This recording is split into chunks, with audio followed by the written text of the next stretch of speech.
سلام، بنده امین فردین. خوشحالم که با دومین قسمت از برنامه ریاکت با شما هستم و قراره منفجر بکنیم این برنامه رو. البته قراره یه سری از آدم‌های انچوچک و گوزو و ساقی‌های گردن نگیر که یه همچین کسایی رو تحویل جامعه میدن و جنس‌های قاطی میدن و یه عده رو برای شما جر بدیم بذاریم کنار. خلاصه یک برنامه عجیب و غریب و جنجالی و باحال و پر از ویدیوهای جنجالی برای شما داریم از یه سری از آدم‌های ساقی، درآداغ و مامان.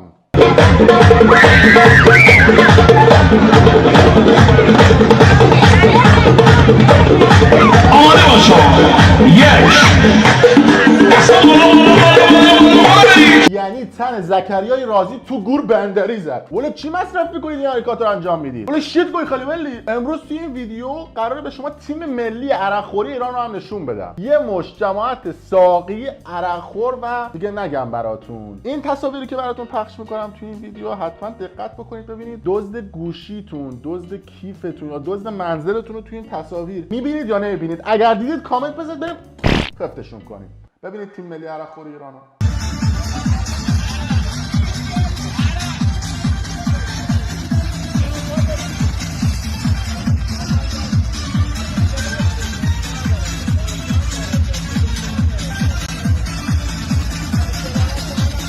سب کن یه دقیقه من بیام عقب‌تر. اینجا گالون 20 لیتری عرق سگیه. بعد این جماعت رو دیدید اینا اینجوری دارن فیگور میگیرن و تصاویر رو داره فیلم بردار میگیره، منتظرن که بگه آقا یالا بفرمایید مفخوری شروع بکنن شیری رو بزنن و مشروبه رو بدن بالا. یعنی دقیقاً این جماعت منتظریه بشکنه. ببینیم ادامه ویدیو.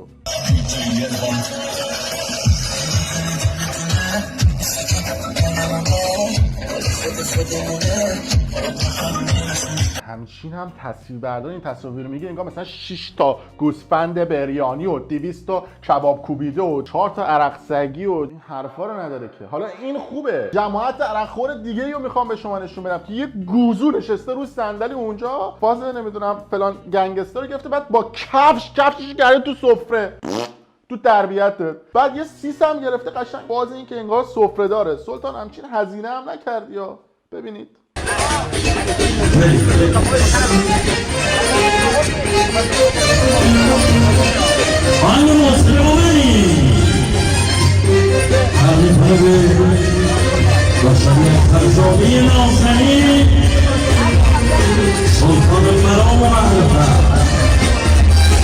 یعنی نگاه کنید قیافه‌شو. همه یه خرجی که کرده فکر کنم 1,200 باشه. 4 تا آب معدنی گذاشته، 4 تا قلیون اون وسط، فاز هم گرفته و با کفش. احتمالاً فکر کنم بواسیرش مشکل داره، نمیتونه رو زمین بشینه. شاید هم یه سری عملای دیگه کرده. خوبه. چی بگم بهتون دیگه. این آتا آشغالا رو میخورن، اول اینجا کوف میکنن، میرن تو مراسمات مختلف یه همچین حرکاتی انجام میدن. ببینید.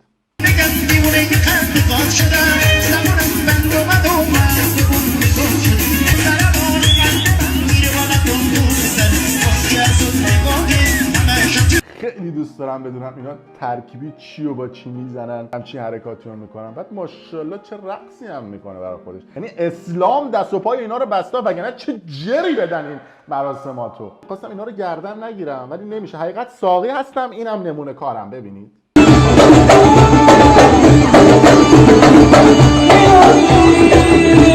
فکر کنم یه چیزی توش میرفه اینجوری خودش رو بالا پایین میکنه. ولی شیت کوی خیلی ولی خب مثل آدم بزن، نمیتونی تو باد پاتو بالا پایین میکنی. 1000 بار بهتون گفتم آقا جنس ترکیبی نزنید. میرید تو این مراسمات سفره، گفتم اولین ویدیو دیگه، تو مراسمات آتا آشغالا رو میزنید، جو میگیرتون تو میشید این. قیافش دیدید؟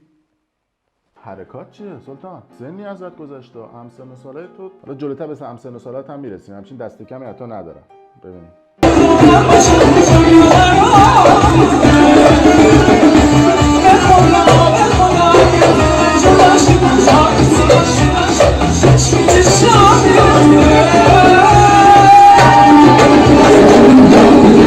این خوبه. بعدیو برید ببین یارو مست کرده، میکروفون از اون خواننده گرفته تو زمین داره سوسماری میره. هم دارن نگاش میکنن لامصب با یکی میکروفون از دستش بگیره. ببینید این یارو معلومه این چی زده. ببینید.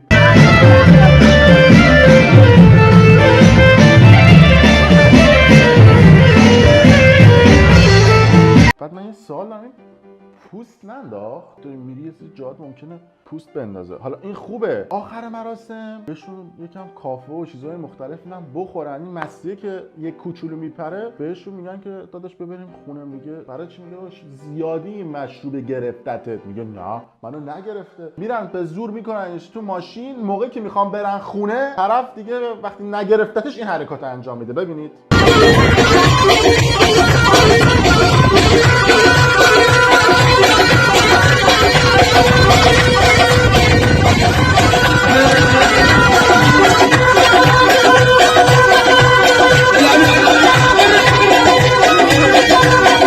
یعنی میگن عقل نباشه جان در عذابه. خب گوزو الان بیافتی رو ماشین قشنگ لهت میکنه. بعد میری اون دنیا. بعد اون دنیا ممکنه این حرکتا بزنی. اینا به ازشون سوال میپرسن میگه نه ما رو نگرفت.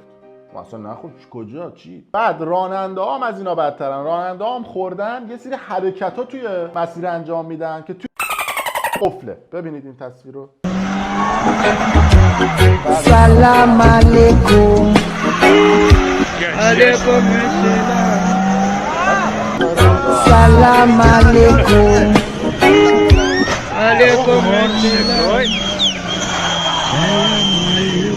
قشنگ مشخصه که کون جفتشون گوییه. هر جفتشون گواهینامه نداشتن. این زده به اون جفتشون هم فرار میکنن. ایربگ میربگ هم که قربونش برم تعطیل. اصلا تصادف کرد ایربگا باز نشد. خودروی ملی ما داره تنه میزنه به تنه پورش و بنز و بی ام و فقط از پشت تجاوز دارن. البته خوبه یه سری از دخترای سرزمینمون اونا دیگه خودشون ایربگ سرخودن. یعنی اصلا شما نیازی نیست توی ماشین ایربگ بذارید. بعد این خارجی‌ها وقتی دخترا در دفعه ایرانی میگن نیاز به ایربگ نیست، خودشون دو تا ایربگ دارن. برای چی براشون ایربگ بزنیم؟ نگاه کنید این تصویر رو. سلام دوستای خوبم. امروز می‌خواستم یه پیج خیلی عالی معرفیتون بکنم، جایی که خودم قابای گوشیمو میگیرم و دقیقه وایسا. کاری به قاب گوشی نه نداریم. مردم سالی یه بار قاب گوشیشون رو عوض میکنن. شما بعد تبلیغ سوتین میکردی نه تصویر قاب موبایل. تصویرم نه، منظورم اون جای قاب موبایل جو گرفتم. بعد از اون مهمتر این ناخونات انقدر من موندم شما میرید دستشویی دقیقاً خودتو چجوری پاک میکنی؟ ادب چیز خوبیه. سواله من موندم چجوری خودتو تمیز میکنی؟ بگو ما بدونیم دیگه. میدونم که شما کاملا دارید به تبلیغ توجه میکنید نه به جای دیگه. قاب موبایل و کلی چیزای فانتزی داره. پیشنهاد میکنم به پیج یه بار سر بزنید و از پیجشون دیدن کنید. دوستتون دارم.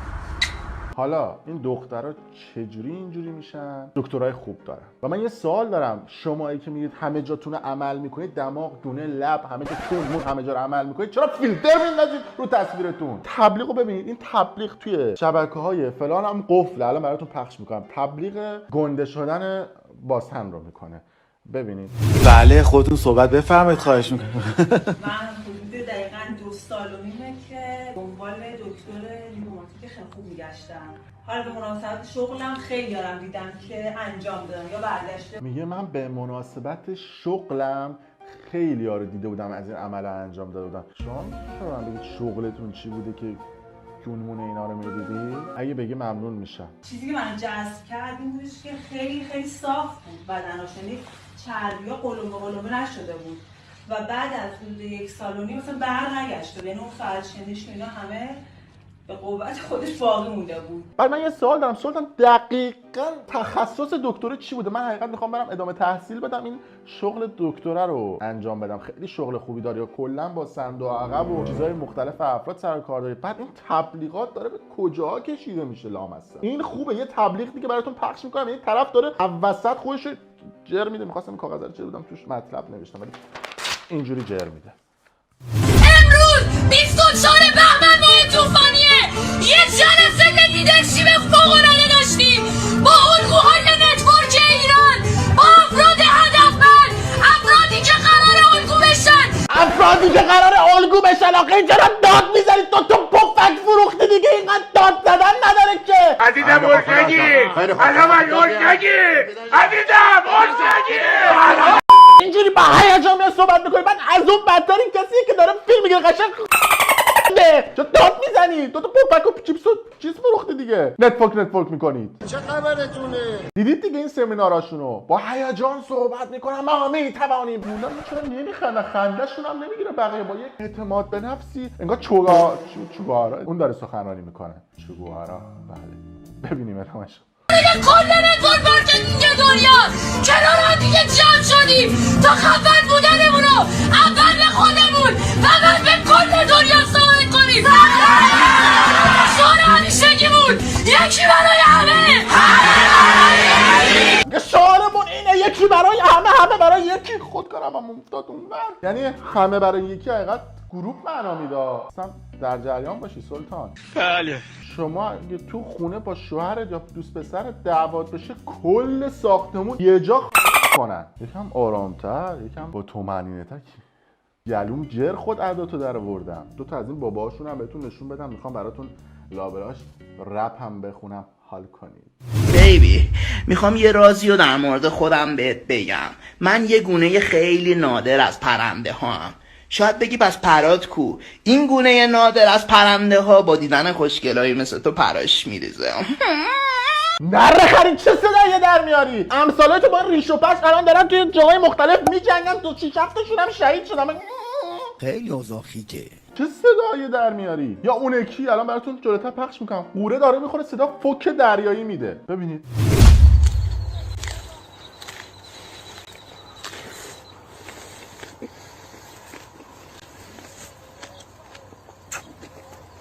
دهنت سرویس. دهنم اون افتاد من خوردم. فوک دریایی چرا میدی؟ دهنم افتاد.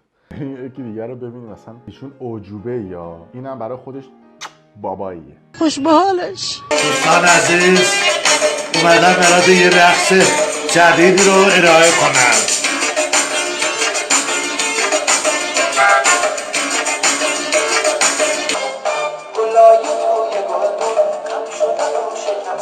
گوز و امثال تو الان دارن 40 تن تریاک و حشیش از این کشور ترانسفر میکنن اون کشور، بعد تو داری اینجوری میرقصی؟ از سن و سالت خجالت بکش. ولو شیت کوی خلولی میلولی. نه خیر. حالا این خوبه. اجازه بدید بریم جلوتر. میخوام برای شما رپ پخش بکنم و براتون رپ بخونم قشنگ بشوره ببره این انچوچکا رو. ببینید. به جون خودت قسم قسمت ما این نبودش. من بهت پیام میدادم کی بهت گفت نخونه. تو اگه عاشقم بودی دنبالم میومدی. والا ماما برو داشتی مثل تو بیوزه. شب تولدم تنها رفتم کیک گرفتم. بعدشم بخشیدمت ولی به دل گرفتم. چقدر قصتو خوردم که تنها نباشی. اگه گشنه‌ای بیا این سوسیسو بخور یواشی. تو سالهات شده برا من حس و حال چالشی. گفتم دیست کنم با ان بخوری آروم شی. یعنی ادامه‌شو بشنویم تا بقیه‌شو بهتون میگم. حالا کو خواستگار ترسم این بود نگیرنت. حالا واسه داداشی تایی بکن تو لبندی. دست خودت نیست تا کلا پسندی. بزن پای زرنگیت با دلم بازی کردی. رایگان واگذارت کردم برو مال بعدی. گوزویی شده رپر. حالا این خوبه. یه دختر دیگه از اصلا عینایی که ول تو این پارتی اون پارتی، بعد تو هر پارتی هم که دعوتش میکنن این آهنگ رو میخونه و معروفه به این آهنگ خوندنه. این آهنگ رو میخونه و بعدش هم میره توی اتاق کارهای اداریش انجام میده. بشنوید. سایز 85 پسر لاکچرونه که ولخرجه. عشقمونم که ما رو ول کرده با رفیقاش اول چت کرده بعد خوابیده باهاشون. آره ادامه داره. آره عرقسگی خورده، مست کرده، بعد این رفت طرف رو بد کرده. درد داشته ولی تا ته کرده، تا قافیا رو گم کرده. چون دلش خواسته از چپ کرده، این ویدیو رو دیده راست کرده. واسه لات بوده زیادی خوشگلی پسلات تو بوست میکردم حالا لات شدی واسه من ندیدم مثل خودم تو سبکلاتی. شما همه خوشگلین ما هم بچلاتی. آن توت خنجری بود بر پیکر نیمه جان رپ فارسی تو خوندنتون. بریم این ویدیو بعدی هم ببینیم. یعنی این دخترها واقعا یار جنگن ها. یعنی میان تو تخت خواب جنگ میکنن ها. اگه آدم استرن بعد بهشون بگید که یار جنگی من. ببینید یار جنگی من شلوار پلنگی من. یار جنگی من لامصب انقدر عمل کرده نمیتونه پشتم تکون بده. کوچیکترش میکردی لامصب.